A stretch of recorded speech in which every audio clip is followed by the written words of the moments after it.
Brian Hartline, a teammate of Terrelle Pryor's at Ohio State and with the Browns, is the latest to doubt the Cleveland wide receivers' long-term prospects. Take a listen to this. You're a flash in the pan. You're trying to tell me with a guy that has suspect personality characteristics, I'm going to go ahead and hand you a bunch of money, but you're going to work harder. I think I'm going to bet against that if I'm a betting man. So I hope he does well. I've been rooting. And let me put it very clear. When he was here, when he came in last year, he in no way, shape, or form had the right mentality or the right ability to, he had the ability, the right mindset to be an NFL wide receiver.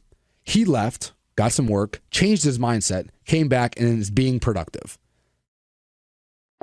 Well, Hartline not the first person to criticize Pryor. He's been ripped by Adam Jones, Alex Boone, and Janoris Jenkins. Do you think the Browns should consider giving Pryor or give him a long-term deal? No, I think that it needs to be somewhere in between. He's been a top 20 wide receiver this year. Keep in mind it's been with mediocre quarterback play, but also second halves where they're playing catch-up, so there's a lot of pass attack. At the end of it all, I think he is a moderate wide receiver with an incredible physical specimen, and with it, I think you still go pretty lightly treaded. Okay. I wouldn't give him a contract more than 2 years, quite frankly. And right now where Cleveland is, I don't think that they should be head-bent on keeping anybody.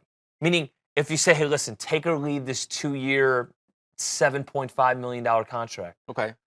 And he leaves, I don't think you're losing much sleep over it because how many wins are you getting with him? Oh, 0? Oh, okay. Is Hugh getting you guys 10 next year? No. So I don't think there should be love lost over any players. And they really need, they know they're still in a process where if it's even possible to take more steps back, they're in the process of taking more steps back to take even, hopefully at some point, Marty Schottenheimer-like wins-loss records in the 80s with Bernie Kosar. I think it depends on how Hugh Jackson feels Pryor is in the meeting rooms and things of that nature. Totally. I think he has a better idea than a Hartline or some other guys in terms of the work ethic of a Pryor. But we've seen his versatility in terms of him catching the football, also passing the football. I think he's still learning the position because we know that he played quarterback at Ohio State. But if you can get Terrelle Pryor paired up with Corey Coleman and get them a stable quarterback, I think you have a potential to do some things there. Are we all of a sudden a playoff team? Maybe not. But to your point, I think it needs to be a team-friendly deal. Maybe a deal that has a lot of incentives that would motivate him to work harder to get money. Dude. Ding, ding, ding. Thesis is motivation, right? Absolutely. And it goes back to Hartline's quote at the beginning of this segment. It's like, all right, this guy obviously had to prove himself, jump over many hurdles just to justify the position to exist because quarterback, he ran its course there. And now we're clearly seeing the best effort of him at this position maybe ever. Even at his time at Ohio State when it seemed easy and slow on the college football gridiron.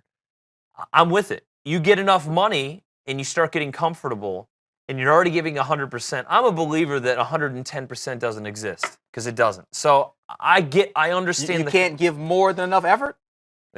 I think we're getting maximum effort from Terrelle Pryor. Okay. Right? And I think if you give him a lot of money, history has suggested that there is the risk that you're then not going to get. You've seen the best and received his best, whatever that is. I think the one flash, it's not a flash in the pan. The one thing that actually could be, and I agree with you, it's in the meeting rooms, it's in practice. Right. Yeah, it is only his second or third year in this. So yeah, he should be able to get better.